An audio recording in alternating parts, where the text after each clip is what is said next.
रब्बुल इज़्ज़त ने कुरान करीम की सूरह अलग के अंदर अबू जहल की जहालत और जुल्म पर वईद सुनाते हुए इरशाद फरमाया, हाँ हाँ अगर वो बाज ना आया तो हम ज़रूर इसकी पेशानी के बाल पकड़कर खींचेंगे, झूठी और गुनाह करने वाली पेशानी।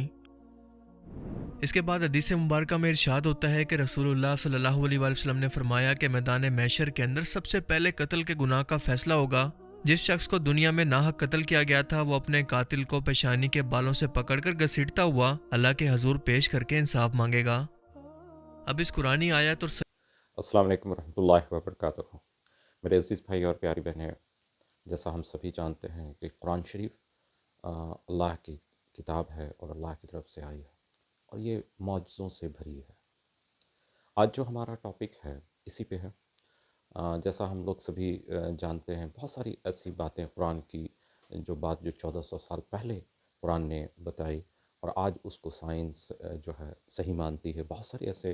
हैं मिरेकल्स हैं जिसको आज साइंटिस्ट जो है और साइंस इसको साइंटिस्ट प्रूव कर चुके हैं और साइंस इसको आज के डेट में मानती है। जैसा हम लोग बहुत पुराना बात भी जानते हैं कि जैसे हम लोग ने जो ज्योग्राफी में पढ़ा था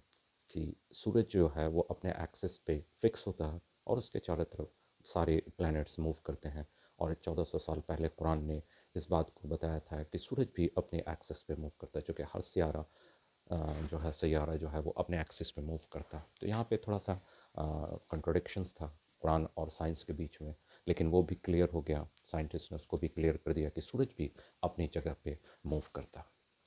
तो आज का हमारा इसी टॉपिक पे कि साइंस ने किन किन चीज़ों को आज के डेट में कुरान की प्रूफ किया है। और हम सभी जानते हैं कि हसी टीवी जो बहुत ही इंफॉर्मेटिव वीडियोस बनाते हैं और उन्होंने भी एक नई वीडियोस जो है उन्होंने अभी बनाई है कि medical science proved another miracles of Quran. तो यही इस पे इनका टॉपिक है। तो हम लोग आज जाने कि और कौन सी ऐसी सी बात है जो मेडिकल साइंस ने आज इस चीज़ को प्रूफ किया कि कुरान जो है जो बात 1400 साल पहले कही और आज उसको मेडिकल साइंस जो है सही मानती है। तो इसी पे आज हमारा वीडियो है, रिएक्शंस है। उम्मीद करते हैं कि आप सभी इस वीडियो को पसंद करेंगे, क्योंकि बहुत नॉलेजेबल है। हमें ये चीज़ जानना बहुत ज़रूरी है कि किस तरह से साइंस जो है आज इस चीज़ को प्रूफ कर रही है। इससे पहले कि मैं अपने उस वीडियो पे आऊँ और जानूँ, सीखूँ कि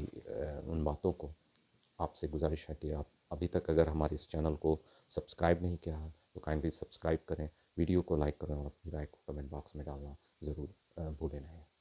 तो चलिए, आपका ज़्यादा वक्त ज़ाया न करते हुए हम लोग डायरेक्ट उस वीडियो पे आते हैं और जानते हैं कि मेडिकल साइंस ने और कौन कौन सी चीज़ें जो है आज प्रूफ की है कुरान का की बातें जो 1400 साल पहले। अल्लाह रब्बुल इज़्ज़त ने कुरान करीम की सूरह अलग के अंदर अबू जहल की जहालत और जुल्म पर वईद सुनाते हुए इरशाद फरमाया, हाँ हाँ अगर वो बाज ना आया तो हम ज़रूर इसकी पेशानी के बाल पकड़कर खींचेंगे, झूठी और गुनाह करने वाली पेशानी।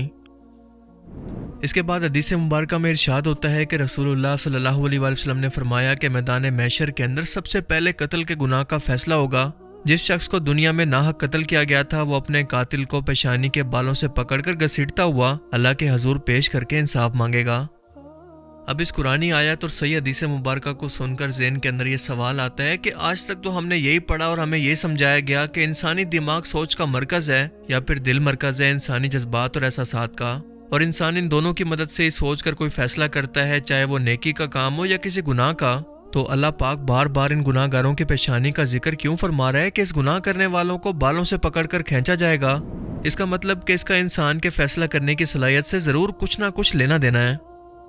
जदीद साइंस ने जब इंसानी दिमाग पर खोज की कि इसका हर एक हिस्सा कैसे काम करता है और अल्लाह ने इसके हर एक पोर्शन को या हिस्से को मखसूस काम के लिए कैसे डिज़ाइन किया है, तो इनकी हैरत की इंतहा न रही। क्योंकि आज से 1400 साल पहले बयान की गई ये पहेली आखिरकार हल हो गई, क्योंकि हमें पता चला कि इंसानी दिमाग को 4 बड़े हिस्सों के अंदर तकसीम किया गया और हर एक हिस्से का अपना एक मखसूस काम है, जैसा कि आप इस डायग्राम के अंदर देख सकते हैं। लेकिन यहाँ पर सबसे अहम है फ्रंटल लोब, यानी दिमाग के सामने का हिस्सा, जिसको समझना इंतहाई ज़रूरी है, क्योंकि इसका काम होता है चीज़ों को सीखना, समझना, बोलना, इंसान की शख्सियत को डेवलप करना कि कोई शख्स कैसा बर्ताव करेगा या कैसा रवैया रखेगा, इसके जज्बात कैसे होंगे, और सबसे बढ़कर के किसी काम के करने या ना करने का फैसला करना।